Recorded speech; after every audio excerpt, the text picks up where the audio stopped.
Hello, Peter Michael here, and I'd like to share some insight with you today. Now, I'm guessing you're in the same boat, but people today are tired of being poor. They're tired of the rat race, and they're tired of working really hard and getting little return. And so, even though the economy right now is really bad, people are still out there looking for new ways to leverage themselves. So with that, I wanted to review the number one rule in Rich Dad, Poor Dad by Robert Kiyosaki. And this book is just a great book in understanding what the wealthy know that the middle and poor classes do not know as far as money is concerned. And it's just been very instrumental in my business and my success. And the number one rule that Robert points out goes as this: you must know the difference between an asset and a liability and buy assets. If you want to be rich, this is all you need to know. It's the number one rule. It's the only rule.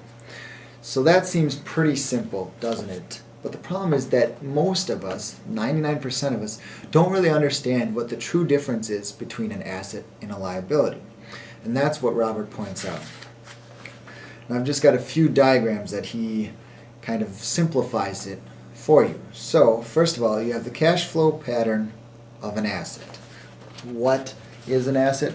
An asset, the cash flow pattern, assets create income, okay?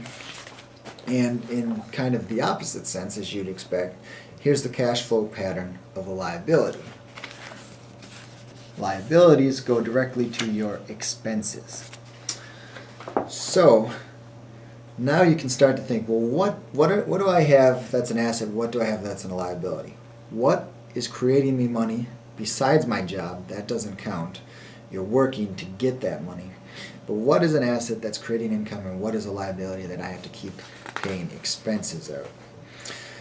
Then it follows through with some diagrams for poor and young people, diagrams for the middle class, and diagrams for the wealthy. Okay, but essentially, you have a diagram of a poor person. You have a job, and then you get your paycheck, and it goes directly to expenses. Taxes, food, rent, clothes, fund, transportation. You don't even have time to build any assets or just save any money. You can't afford to. Then you have the cash flow pattern of middle class. Up here at the top, it goes to the income and then liabilities and expenses. You start to buy some liabilities.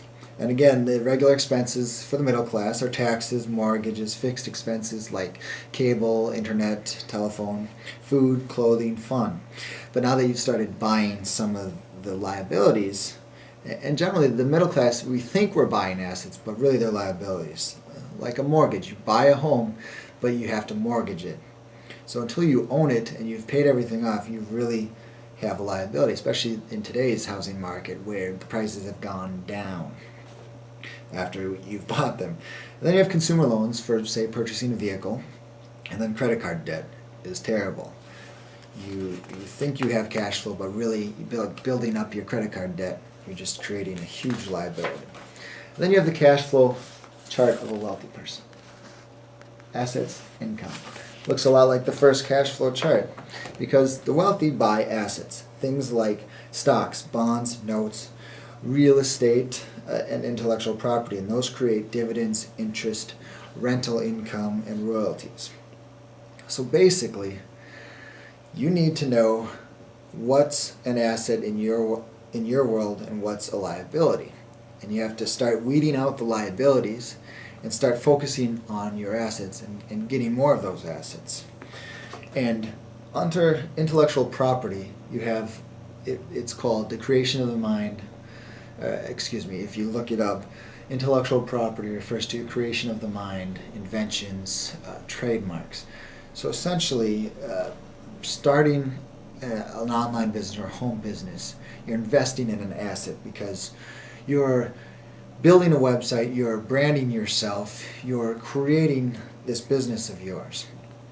And whether you're buying the product or you're buying the business, however you want to refer to it, you're making an investment, whatever that price is, into this business. And you're building it so that you're creating income down the road, residual income that requires little or no effort from yourself. And that's that's kind of the revolution of the online world right now, is these new businesses that are becoming huge assets and lifting people from middle class into the millionaire status, the 1%. And so basically, again, to remember, the number one rule that Robert points out is to know the difference between an asset and a liability and buy assets. I'm lucky. I did a lot of research and I found a business that has become a huge asset to me. And if you go ahead and you fill out the web forms below, you'll be taken to a website where you're just going to get more information about what my assets are and how I'm using them to be successful online. So take care and have a great day.